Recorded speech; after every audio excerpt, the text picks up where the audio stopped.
اللہ کو معاف کرنا بہت پسند ہے، اور اسی اللہ نے جس دن آیات میں معاف کرنے کی بات کی ہے اور معاف کرنے کا بہت بڑا انسینٹیو دیا ہے، اس میں کوئی شک نہیں، یہاں تک کہ سورۃ النور کی آیات میں جس نے معاف کر دیا تکلیف دیے جانے کے بعد، اور ہم اس کی بات کر رہے ہیں جس کے اوپر آپ کا غلبہ ہے، یعنی میرے نیچے کوئی ہے، میری اولاد ہے، اس نے میرے ساتھ غلطی کی، میں اتھارٹی میں ہوں تو میں معاف کروں گا، رائٹ؟ اب مجھے کسی کرپٹ پولیس والے نے مارا اور میرے پاس کوئی چارہ ہے نہیں اس کے ساتھ کوئی بدلہ لینے کا، نہ کوئی ریکارڈنگ ہے نہ کچھ، اور میں کہوں میں نے تجھے معاف کر دیا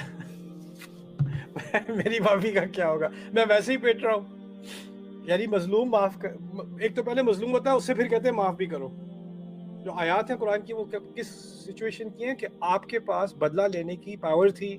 اتھارٹی تھی، سوٹی آپ کے ہاتھ میں تھی، اور پھر آپ نے معاف کیا، سمجھ رہے ہیں؟ تو پھر اس کے بارے میں کہا ہے فَأَجْرُهُ عَلَى اللَّهِ، اس کا اجر اتنا عظیم ہے کہ اس کو تو تعبیر بھی نہیں کیا جاتا، بس اللہ پر ہے اس کا اجر، اتنا عظیم اجر ہے اس کا، جس کے پاس بدلہ لینے کی طاقت ہو اور وہ نہ دے۔ لیکن ہم کیا کرتے ہیں، ہم مظلوم جس کے پاس پہلے ہی طاقت نہیں ہے، وہ آپ کے پاس مدد لینے آیا ہے، کیونکہ میرے پاس بدلہ دور کی بات، میرے پاس انصاف کی بھی طاقت نہیں ہے، وہ آپ کے پاس آیا اور اب اس کو لیکچر دینے کے بھی معاف کر دو، اللہ کو معافی پسند ہے۔ یہ ہوتا ہے مظلوم کو دبانا، مظلوم کو زندہ دفنانا، یہ غلط ہے، اور یہ اسلام کے نام پہ کرنا، یہ تو بہت ہی الٹا، جو قرآن نے جو بات کی اس سے آپ کہیں اور بات لے کے جا رہے ہیں۔ ہم اس کو سپریسنگ دا وکٹمز انگلش میں سے کہتے ہیں، یعنی آپ الٹا وکٹم کو آپ نیچے دبا رہے ہو اور کہہ رہے ہو تم صبر کرو۔ نہیں، صبر تو اسے کرنا، اس کو سکھانا چاہیے جس میں جو آپے سے باہر ہو رہا ہے، جو ظالم ہے۔ تو کوئی آتے ہیں کہتا ہے کہ بھئی مجھے کسی لڑکے نے بھیجا تھا کہ اس کے فادر جو ہیں وہ شراب کے ایڈکٹ ہو گئے ہیں، وہ مارتے ہیں، ماں کو بھی، مدر کو بھی مارتے ہیں، بیٹے کو بھی مارتے ہیں، ٹھیک ہے؟ اور وہ کہتا ہے مجھے کسی کو بتانے سے ڈر لگتا ہے، ہمارے گھر میں بےعزتی ہوگی۔ میں نے کہا دیکھو تمہاری مدر کا تم پر حق ہے، پہلی بات ہے اس انسان کو کوئی ابیوز کسی کو ٹالریٹ نہیں کرنی چاہیے، کوئی کسی کو مار رہا ہے تو آپ اتھارٹیز کو انوالو کرو کسی نہ کسی طرح، یا کسی نہ کسی طرح اس کو روکو۔ یہ تو کسی نے آپ کو کہا ہے اس صورتحال میں صبر کر لو تو آپ اس کو مینٹل ہاسپٹل کا ایڈریس بھیج دیں، یہ اسلام نہیں ہے۔ اگر کوئی فزیکلی ابیوز ہو رہا ہے، کسی کو مارا جا رہا ہے، تو اس میں انٹروینشن لازمی ہے، اس میں کوئی شک نہیں، اس میں کوئی دین کو لا کر یہ کرنا کہ نہیں بھائی اس میں کوئی ایسی بڑی بات نہیں، صبر کر، سوال ہی پیدا نہیں ہوتا۔ اس بندے یہ بندہ کر رہا ہے جس میں ڈرنکنگ پرابلم ہے یا وائلنس کا پرابلم ہے، اس کو کلیئرلی کوئی سائیکولوجیکل ایشو ہے، اس سے آپ نارملی ڈیل نہیں کر سکتے۔ اس کو خود کو ہیلپ کی ضرورت ہے، لیکن اس کو ہیلپ کرنے کے بجائے پہلے آپ اپنے آپ کو تو سیف کریں۔ آپ کو اپنی سیفٹی کا حق ہے،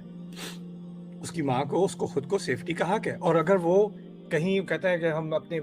نانی کے گھر موو ہو سکتے ہیں تاکہ وہ کچھ نہ کرے، تو یہ غلط ہوگا، ہم نے اپنے باپ کا حق مارا۔ میں نے کہا بالکل نہیں مارا، جاؤ اگر جا سکتے ہو، اگر واقعی یہ سچویشن ہے، اللہ جانتا ہے تمہیں، تو مجھے تو کوئی بھی کہانی سنا دے، رائٹ، مجھ سے کوئی بھی جواب لینے کے لیے، لیکن اگر اللہ جانتا ہے اگر کوئی واقعی فزیکلی ابیوز ہو رہا ہے اور وہاں سے نکل سکتا ہے، تو یہ کسی کا حق مارنا نہیں ہے، یہ باپ کا حق مارنا نہیں ہے۔ وہ باپ قرآن کی آیات کوٹ نہیں کر سکتا کہ وہ بالوالدین احسانا، اگر وہ کوٹ کرنی ہے تو پھر رب یعنی بھی کوٹ کرے نا، کہ والدین نے تمہاری تربیت کی ہے، تمہیں ایک نازک پودے کی طرح تمہیں پروان چڑھایا ہے، آپ نے اپنا کام تو کیا نہیں، آپ کو وہ بالوالدین احسانا بڑا یاد آ گیا۔ اس طرح نہیں ہوتا، قرآن میں یہ ربوبیت نہیں دی گئی والدین کو۔ ہر رشتے میں، صرف والدین کی بات نہیں ہے، ہر رشتے میں رائٹس ہیں، رسپانسبلٹیز ہیں، حقوق ہیں اور فرائض ہیں۔